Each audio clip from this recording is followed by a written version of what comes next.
नमस्कार. श्री निसर्गदत्त महाराज दैनंदिन चिंतन भाग 355 आणि 356. श्री निसर्गदत्त महाराजांना एका साधकाने विचारले, मला अज्ञान व भ्रम का होतो? म्हणजे माझ्या ठिकाणी अज्ञान आणि भ्रम का आहेत?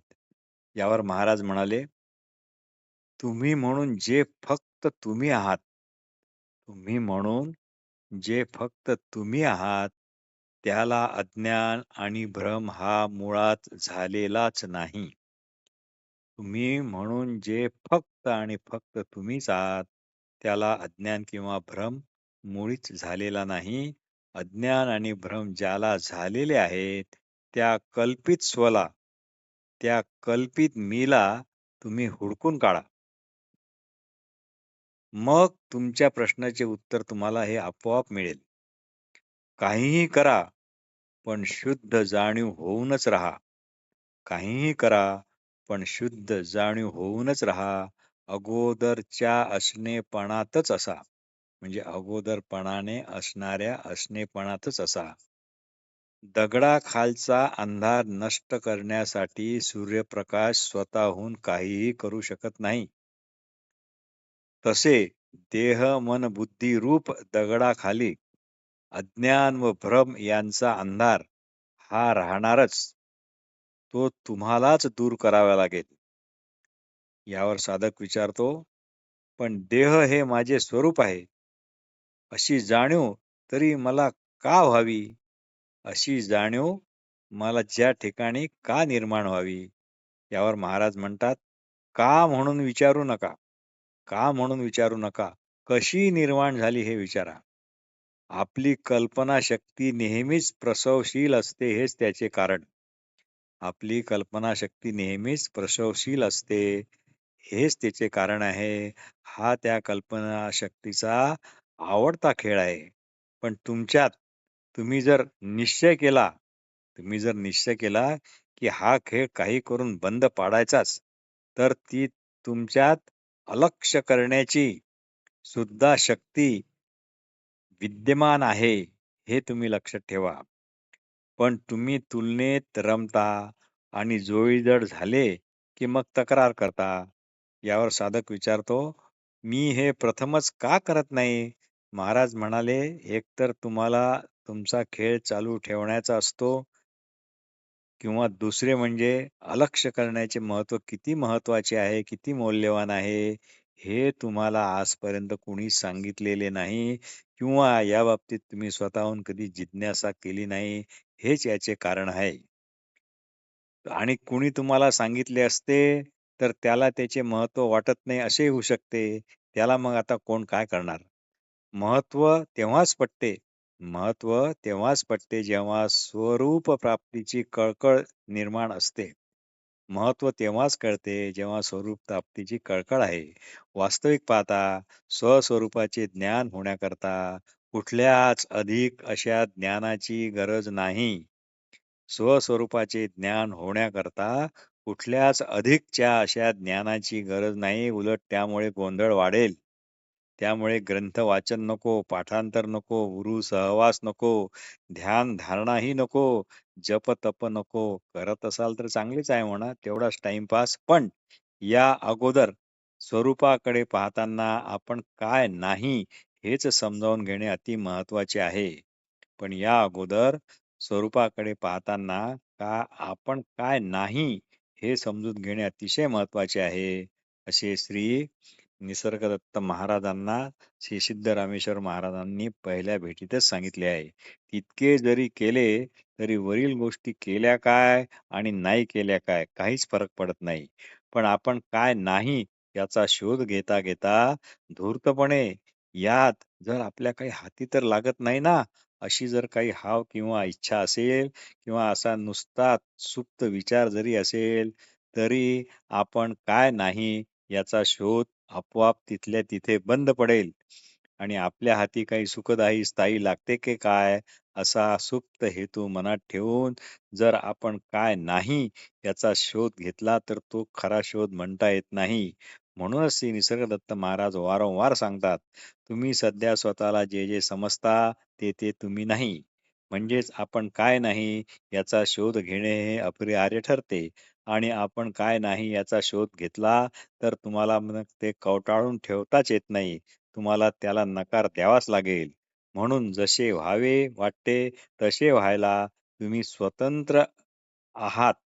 तुम्हाला जसे व्हावे वाटते तसे व्हायला तुम्ही स्वतःला स्वतंत्र असे मानता काय?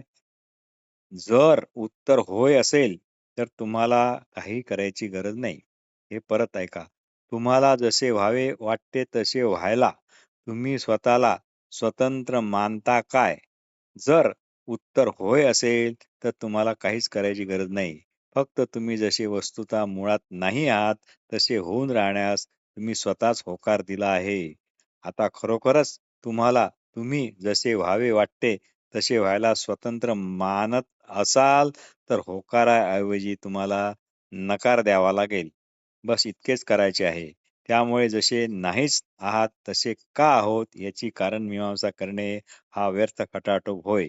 डोक्याला शीण आहे. जसे आपण नाही आहोत हेच जर सोडायचे आहे, तर त्याची कारणमीमांसा करणे म्हणजे म्हणजे हे रमण महर्षींनी म्हटलं एका ठिकाणी, जे आपल्याला सोडायचेच आहेत, तर त्याची कारणमीमांसा करणे म्हणजे एखाद्या गरम मसाला जर फेकून द्यायचा असेल, त्यात जर किडे पडले असतील, तर त्यात जिरे किती आहे, धणे किती आहे, लवंगा किती आहे, मिरी किती आहे, वगैरे, वगैरे पंचायती करण्याची काही गरज नाही. सरळ मसाला फेकून द्या. हाच दृष्टांत रमण महर्षींनी एका संदर्भात विचारसागर किंवा वृत्तीप्रगर या निश्चल दासांच्या ग्रंथांच्या संदर्भात वापरलेला आहे. जिज्ञासूंनी मुळात वाचावा.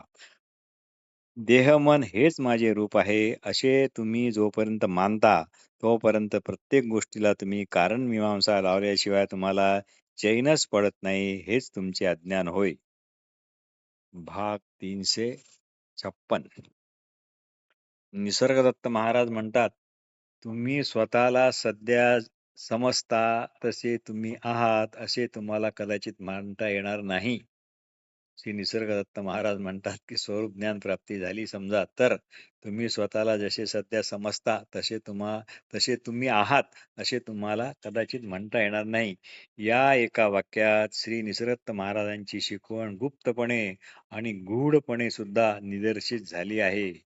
स्वतःबद्दलच्या कल्पना दररोज क्षणाक्षणाला बदलत राहतात.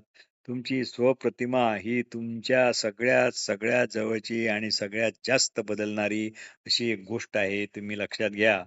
जवळच्या नातेवाईकांचा मृत्यू, आजार बळावणे, आजारी असणे, नोकरी जाणे, अपमान होणे, दुर्गती होणे या नेहमीच्या प्रसंगामुळे तुमची स्वप्रतिमा जिला तुम्ही स्थिर आणि व्यक्ती मानता, ती मात्र सारखी बदलत बदलत राहते. तुम्ही कोण आहेत? तुम्ही काय आहात? हे जाणण्यासाठी प्रथम तुम्ही आपण काय नाही याचाच कळकळीने शोध घेतला पाहिजे. याकरता तुम्ही जे नाही ते जाणण्यासाठी तुम्ही स्वतःकडे, स्वतःच्या विचाराकडे, स्वतःच्या विचारांच्या जाळ्यांकडे जागरूकपणे, स्वच्छपणे लक्ष दिले पाहिजे. मी आहे यातील आहे या मूळ स्थितीशी चिटकून राहणे त्याकरता अतिशय आवश्यक आहे व या बाबतीत अडथळा म्हणून येणारे जे काही आहे ते टाळले पाहिजे. मी स्त्री पुरुष आहे असा देह, मी शहाणा वेडा, माझा जन्म झाला, या साली झाला, या ठिकाणी झाला, या मात्या-पित्यांच्या पोटी झाला, अमक्याशी लग्न झालेला किंवा झालेली, अमक्याचा बाप, अमक्याचा नोकर, अमक्याचा मालक, अमक्याचा गुरु, अमक्याचा शिष्य वगैरे वगैरे कल्पना ह्या सगळ्या भ्रामक आहेत. हे थोडा वेळ विचार केला तरी स्पष्ट लक्षात येते. हे जर तुम्हाला कसे कसे म्हणून तुम्ही विचारत असाल, तर हा परमार्थाचा मार्ग आपला नाही हे तुम्हाला मान्य करावेच लागेल. आपला असा हा अमुक तमुकचा दृष्टिकोन हा मूळचाच आहेपणाशी चिटकून राहण्याच्या मार्गातील मुख्य अडथळा आहे. आपला असा हा अमुक-तमुकपणाचा दृष्टिकोन हा मूळचा आहेपणाशी चिटकून राहण्याच्या मार्गातला मुख्य अडथळा आहे. म्हणून तो अडथळा कठोरपणे दूर करा. मी अमुक-तमुक असण्याशिवाय केवळ असणे म्हणजे नेमके काय याचा शोध घेण्याचा प्रयत्न करा. याकरता स्पष्ट समज या गोष्टींचा उपयोग तुम्हाला होईल. जेवढे तुम्ही तुमचे वर्णन नकारात्मक शब्दात कराल, तेवढ्या लवकर तुमचा शोध संपेल व तुमच्या अमर्याद अस्तित्वाचे सम्यक ज्ञान तुम्हाला होईल. श्री निसर्गदत्त महाराज म्हणतात, माझ्यापुरत्या बोलायचे झाले तर माझी शिकवण अगदी साधी, अगदी सोपी, अगदी सरळ सरळ आहे. माझ्यावर फक्त काही काळ तुम्ही विश्वास ठेवा. जर तुमच्यात चिकाटी असेल, तर शेवटी तुम्हाला आपोआप कळेल की तुमचा विश्वास हा किती योग्य होता आणि किती योग्य ठिकाणी होता. स्वरूप ज्ञानाला पायऱ्या नाहीत. अंशाने स्वरूप ज्ञान प्राप्त होत नाही. तर ते एकदम होते आणि ते झाल्यावर त्यात मग कधीच पालट होत नाही. नाहीतर होतच नाही. स्वरूप ज्ञानामुळे सर्व वस्तुजात आपल्या मूळ स्वरूपातच दिसू लागतात किंवा आपले कल्पित संस्कारबद्ध पूर्वधारणायुक्त हे जीवन मागे पडते.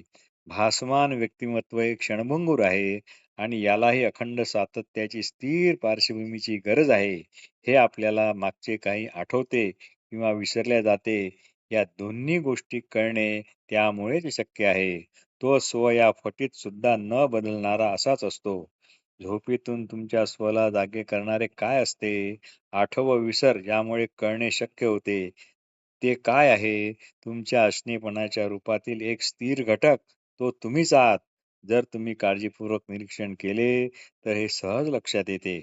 श्री निसर्गदत्त महाराज बजावतात, इथे जे सांगितले, ते ज्या कळकळीने सांगितले गेले, त्याच कळकळीने जर ऐकला गेले आणि त्याच कळकळीने जर वापरायला घेतले, तर ते न करता उगीच तुम्ही तक्रार करू नका, की माझी प्रगती होत नाही, माझी प्रगती होत नाही, मला काही समजत नाही, वगैरे, वगैरे. म्हणून स्वरूप ज्ञानात चढ उताराची प्रगती अभिप्रेत नाही. एकतर पूर्ण प्रगती, नाहीतर काहीच नाही. म्हणून माणूस कमी नम्र, दुसरा जास्त नम्र असा प्रकार नसतो. एखादा माणूस नम्र म्हणजे नम्रच. तो कमी नम्र किंवा जास्त नम्र हे बोलणे अतिशय मूर्खपणाचे आहे. एखादा माणूस शूर म्हणजे शूरच. मी कमी शूर आहे आणि आता मी जास्त शूर होणार आहे, हे म्हणणे सुद्धा तेवढेच वेडगळपणाचे आहे. असो.